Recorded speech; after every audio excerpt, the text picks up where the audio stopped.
social media became a way that they were communicating with one another. But it also became a huge pathway for bad actors who were trying to create scams or present false information out there. So there was a lot of good and bad use of that social media technology in general.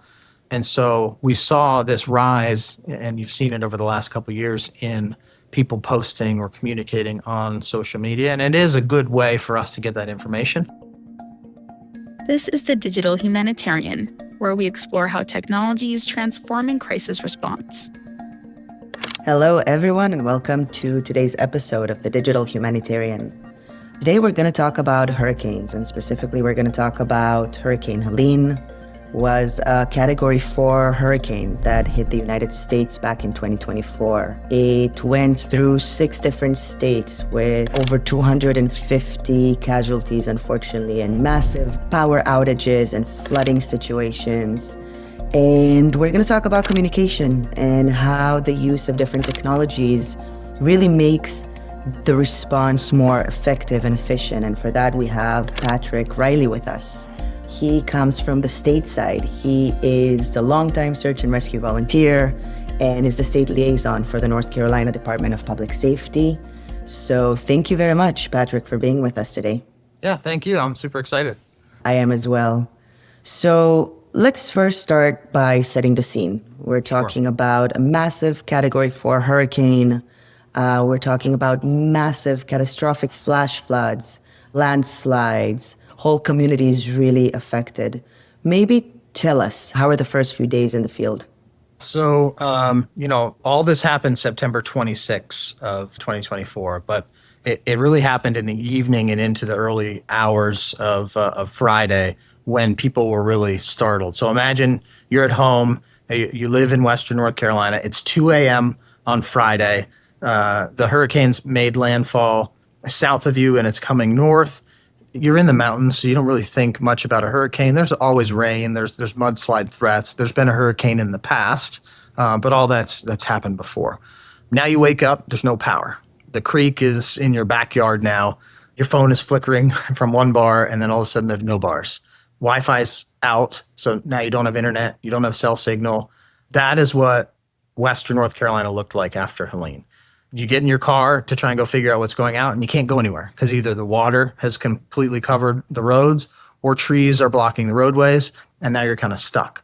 So it was a huge chaotic event for Western North Carolina. Entire communities cut off from the outside world while generators on radio towers ran out of fuel or were hit with trees or other debris or swept away.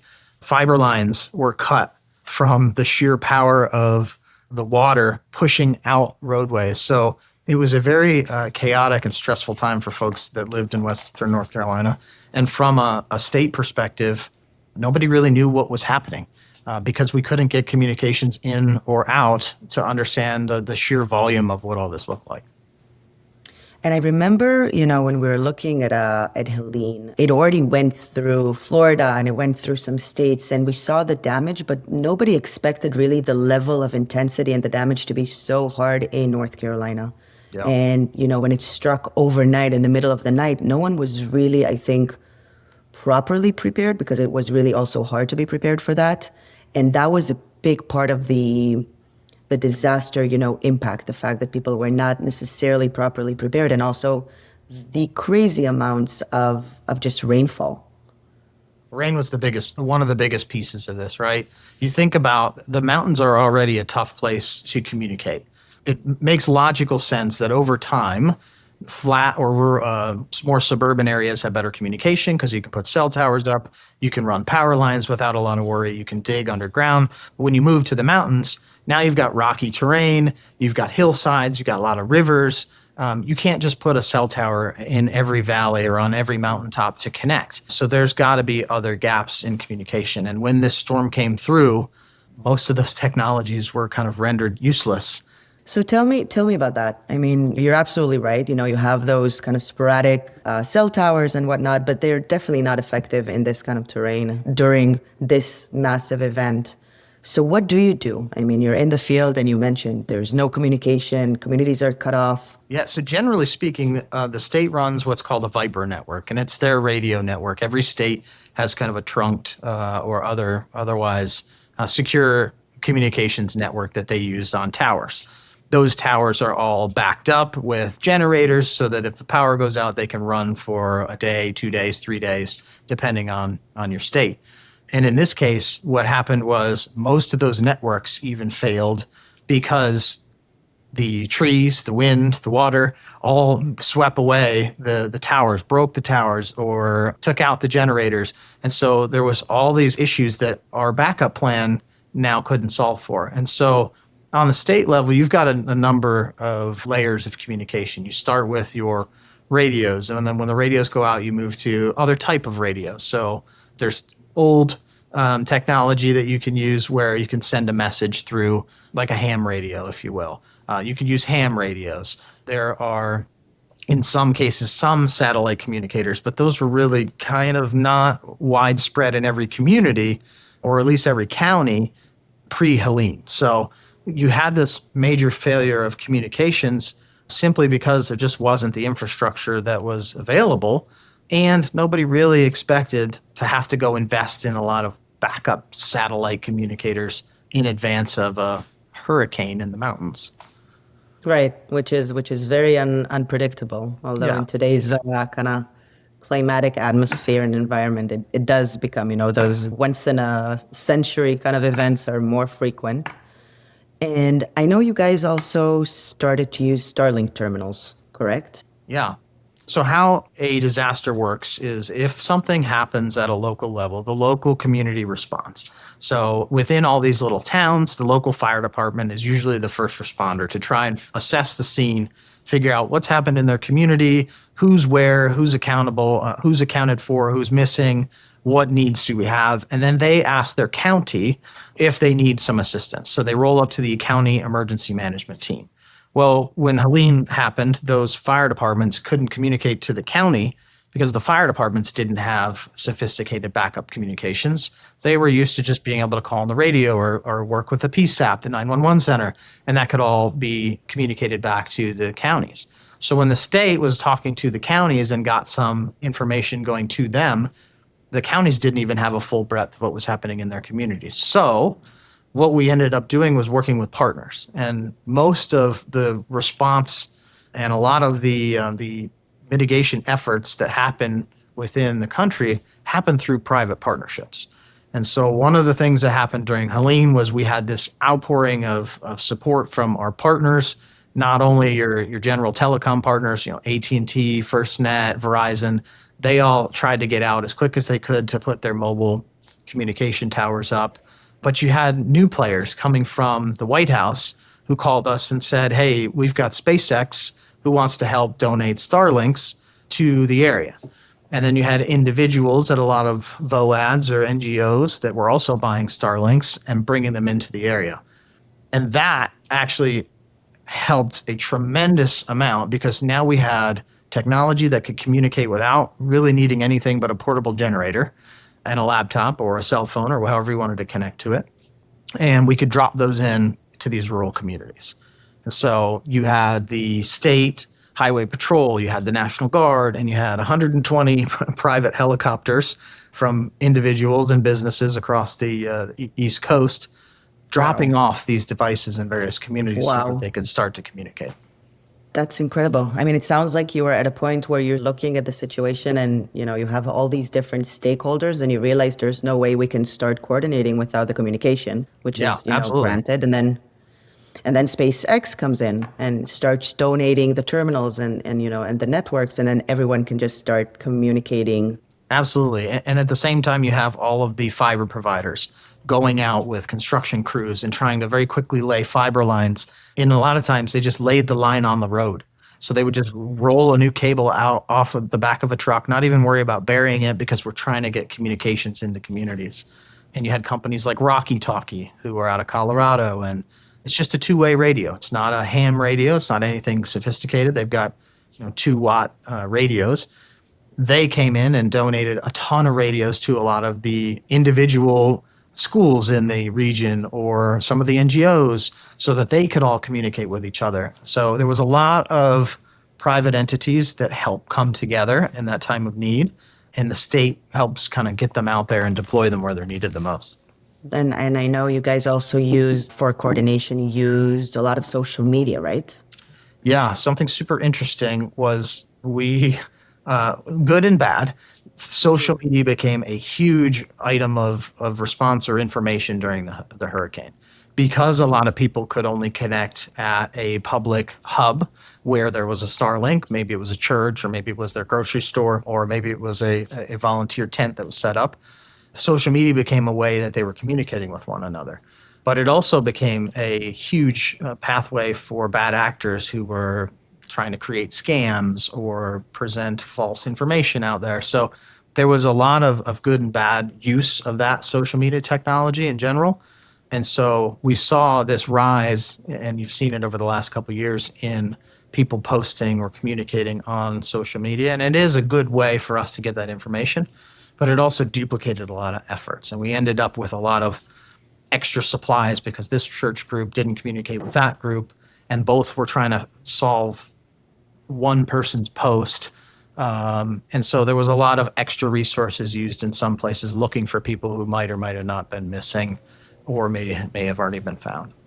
There's a big redundancy in that. There's a lot of duplication, and there's no validation process for the information, and you can't really, again, coordinate things effectively and efficiently, especially when you're at the state level. We're not talking about the local church or the local community center. We're talking about the state of North Carolina. How do you overcome that? So really the PIO department, the public affairs office, their sole job was really just trying to comb through social media and make sure that they could verify information. And then a lot of time, unfortunately, was spent correcting things that were incorrect. But the rest of the teams and the rest of the organizations within emergency management were really focused on, they use a system called Web EOC by a company called Sparta. And that system is used by a lot of counties. And so if a county needs something or has a request or needs help, it goes through this one system. And so that was kind of how the county and the state stayed organized. But then you enter another party, FEMA, and now you've got another layer. And then you bring in these VOAD groups, and now you've got this additional layer. And everybody's tracking everything differently. And the state kind of becomes this hub of data that they now have to comb through and manually figure out what's real, what's not, and spend a lot of extra time and man hours sorting through things where, ideally we wouldn't have to do that, and you can spend more time immediately responding to the community. So it was definitely a challenge. And everybody's on different technologies too. You have the state teams that come in and operate on one search and rescue tool. And then you have FEMA teams that come in and operate on SARCOP, a separate tool. And so there's this whole layer of technology now that incident managers in each of the counties are having to say, I'm sending missions on this platform, but I've got federal teams on another platform. They're trying to call developers at these companies and say, can you build an API to connect these so I don't have to manage all these different items? So there's definitely a lot of technology that can make things even more complicated and chaotic if you don't have a good plan. Yeah, I think I see that a lot, especially at governmental level.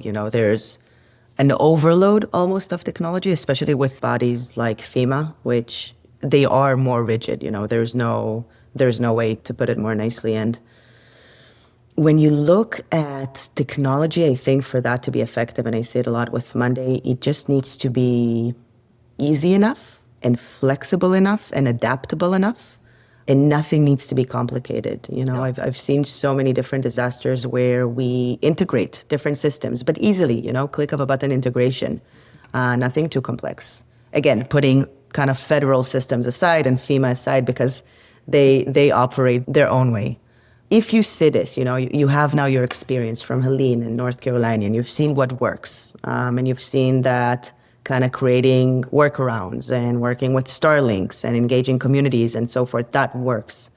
Why do you think so many different states don't operate that way? Or even North Carolina before Helene? I think there's a couple factors that play in. One main one is that generally speaking, globally, mitigation is often overlooked. And we don't spend enough money there because if you go mitigate a problem by putting Starlinks in every fire department across the country, then when there is a problem, nobody blinks an eye and they don't say, oh, I'm glad we have the Starlink. It's not in the news.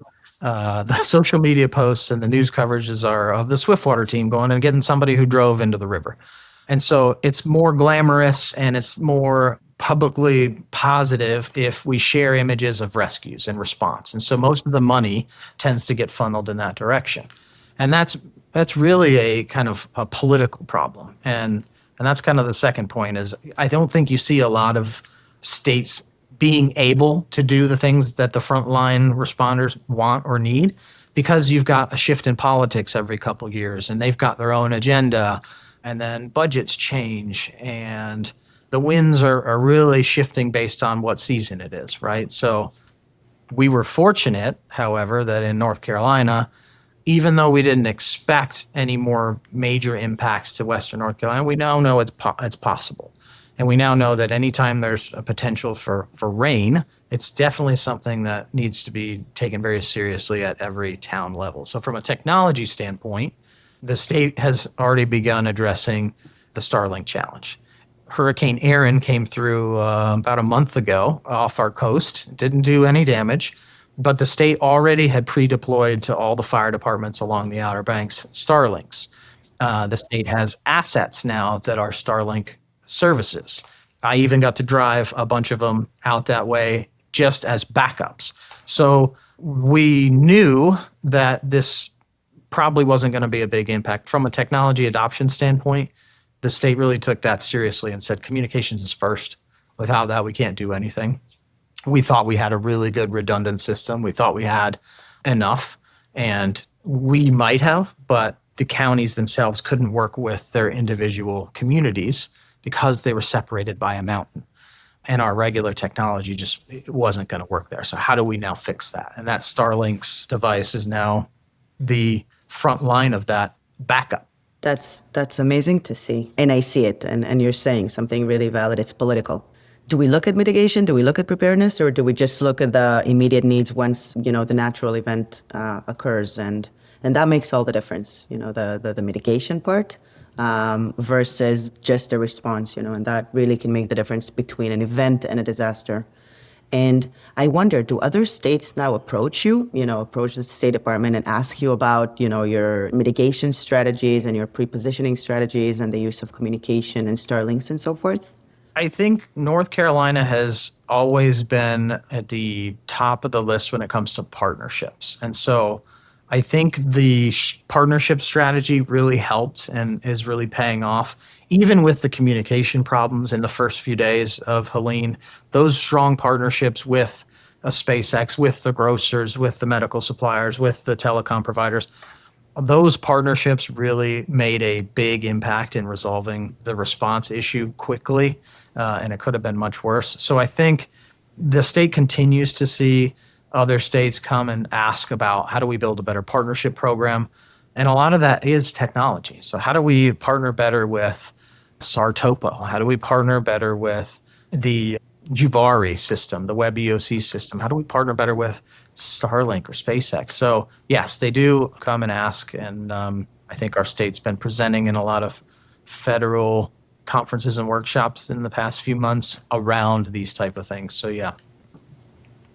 Do you think, I guess from what you're saying, do you think the key challenges are around the partnership creation or around funding or maybe around just literally the technology? I mean, where do you see this kind of the main blocks in the road? I think it's all the above. I spent the last 20 years in technology. And it was only a year ago that I decided I was going to really quit the tech world and come pursue emergency management full time.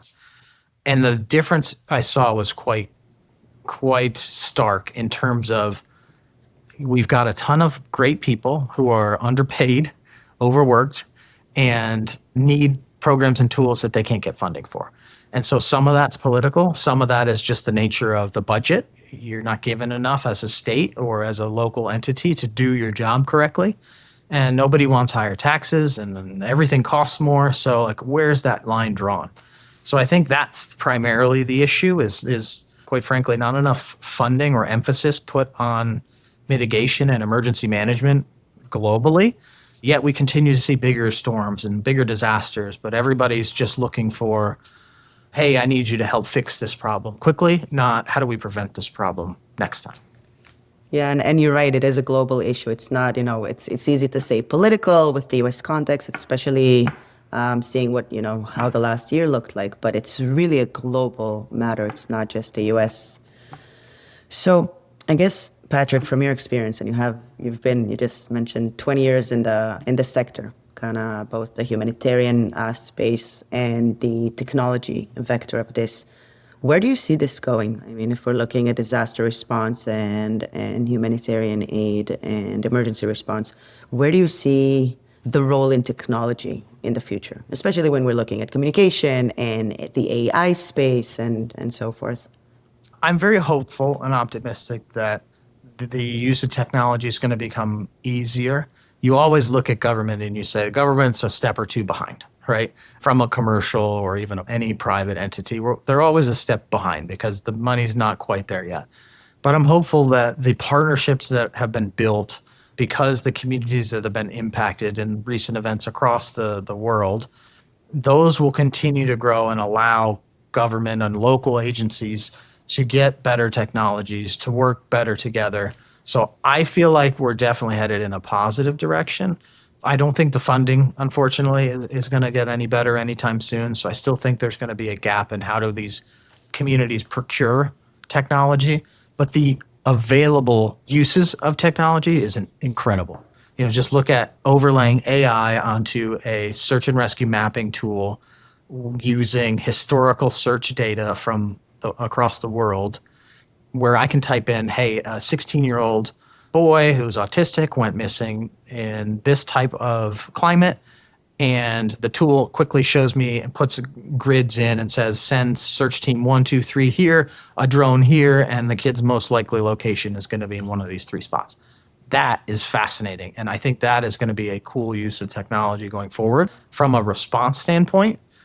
And then from a mitigation strategy, we can get smarter with all these lessons learned and hopefully provide politicians, local governments, when they're making budget decisions, a cleaner map of, hey, this is what's likely to happen in the future.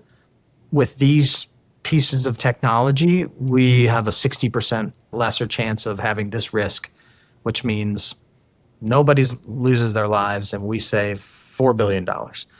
That, I think, is going to be impactful. I agree 100%. And I do see this, I think we're going to have to go that way, the way you're suggesting, just because of, reality and the way we approach this. But I'm really hopeful that you're right. Patrick, just maybe kind of one less word of advice if you're talking to other state departments based on your experience and based on everything we talked about. What would be your kind of one word of advice for them, when we're looking at mitigation, preparedness, disaster response, technology usage? Your one advice for them to go with? This one's easy because I spent a lot of years at the bottom of totem poles and then my later corporate years at the top. And one thing that you always see is a disconnect in what the frontline people need and want and see and what the top thinks they need and want and see. So my advice is, if you're at the bottom, if you're on the front line, if you're in a fire department or in a community emergency management, you have to make it very clear on what you need and why. Get together with your peers and voice that up. And then leaders, if you're listening, you need to go ask your people what they need. It's not all about what the next governor or what this business has promised us. We need to hear what the frontline responders actually need and spend the money there and invest in the technologies that they need to make their jobs easier. That's the best advice I think you can give across the board. That's a beautiful advice. I think I hear it so much, in the digital humanitarian, just democratize the way information is flowing. Like it's not the guys at the top, whether it's the top NGO or the state department, they don't actually know what's happening on the ground, but the people do. The first responders do, the communities do, and listen to them. That's a great advice. And I also want to mention, like we talked a lot about funding, but if your NGO, Red Cross, National Society, sometimes even, government or state departments, there's so much pro bono services with the private sector. There's so many tools that are already out there and are completely free with support for everything. So look it up. I think that's also something that's really big. Just look at what's already available. Like you mentioned, Starlink came in and just say, let me donate terminals.